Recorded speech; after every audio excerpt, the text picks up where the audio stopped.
Hello दोस्तों, कैसे हैं आप सब। आई होप आप सब अच्छे होंगे। हमारी जो शॉर्ट सीरीज़ चल रही है, जो टॉपिक वाइज हम शॉर्ट सीरीज़ कंप्लीट कर रहे हैं कि छोटे छोटे टॉपिक है उनका कंसेप्ट कैसे क्लियर किया जाए, तो उस पर हम चर्चा कर रहे हैं। तो आज इसमें मैं एक नया टॉपिक लेके आई हूँ जिसका नाम है उपभोक्ता की बचत यानी कंज्यूमर सरप्लस। इसमें कंज्यूमर सरप्लस का जो सिद्धांत है वो अल्फ्रेड मार्शल ने दिया है। उपभोक्ता की बचत के विचार का सार यह है कि उपभोक्ता वस्तुओं के उपभोग से जो संतुष्टि प्राप्त करते हैं वह उनके द्वारा उस वस्तु के लिए भुगतान की गई कीमत की तुलना में अधिक होती है। इसको मैं आपको एक शॉर्ट उदाहरण से समझाऊंगी, बहुत अच्छे से समझ में आएगा।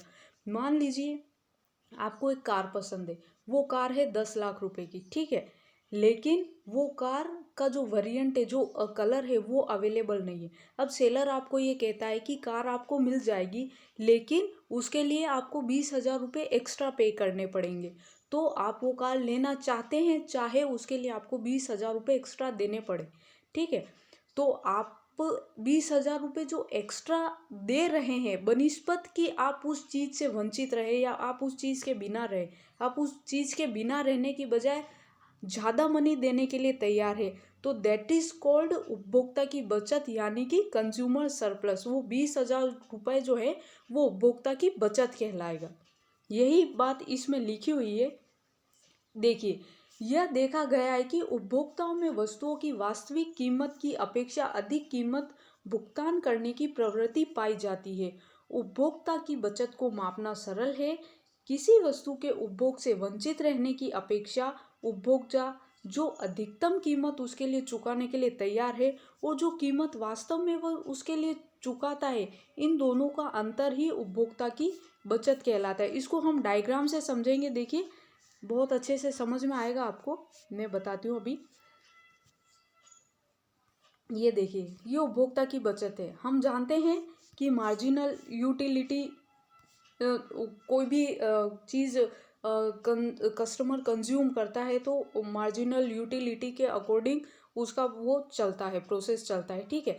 अब यहाँ पे देखिए, कस्टमर ओपी कीमत पे ओएम क्वांटिटी उसको मिल रही है ओपी कीमत पर, ठीक है। ये ओपी कीमत है, यहाँ पे ओएम इसकी मात्रा है, ठीक है। तो ये क्वांटिटी इसको मिल रही है। अब जो कंज्यूमर प्राइस दे रहा है वो उसके क्षेत्रफल के बराबर है, जैसे ODSM,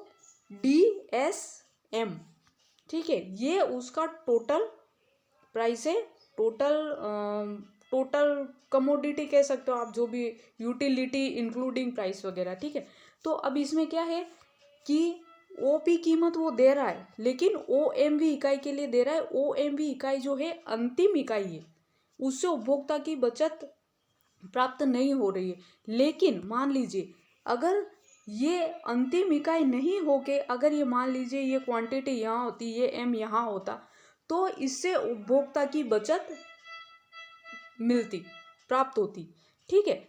तो अब इसमें क्या है कि उपभोक्ता ओपी कीमत दे रहा है, लेकिन वो ओडी कीमत देने के लिए भी तैयार है, ठीक है। अभी उपभोक्ता क्या कर रहा है, ओपीएसएम के बराबर संतुष्टि उसको मिल रही है मार्जिनल यूटिलिटी के अकॉर्डिंग, क्योंकि मार्जिनल यूटिलिटी के अकॉर्डिंग उपभोक्ता उत्तरोत्तर चीज़ें अगर उपभोग करता जाता है तो उसका जो मार्जिनल यूटिलिटी कर्व होता है वो नीचे की तरफ स्लोप करता है, ये हम जानते हैं। तो ठीक है, तो यहाँ पे उसको पीडीएस के बराबर उपभोक्ता की बचत प्राप्त होती है। क्यों? क्योंकि वो इतनी कीमत देने के लिए तैयार है, लेकिन वो इतनी ओपी कीमत दे रहा है, जबकि वो ओडी कीमत देने के लिए भी तैयार है, ठीक है। आई होप आपको ये टॉपिक समझ में आया होगा। बहुत इजी है। ये ODS जो है उपभोक्ता की बचत है, बहुत ही शानदार ये जो शॉर्ट सीरीज में चला रही हूँ। आई होप आपको पसंद आएगी। अगर आपको वीडियोस पसंद आते हैं, आप मुझे सपोर्ट करना चाहते हैं, मुझे मोटिवेट करना चाहते हैं, तो आप सब्सक्राइब करिए चैनल को, लाइक करिए। अगर आपका कोई सजेशन है तो कमेंट करिए। और ठीक है, बस चल मिलते हैं अगले वीडियो में। Thank you.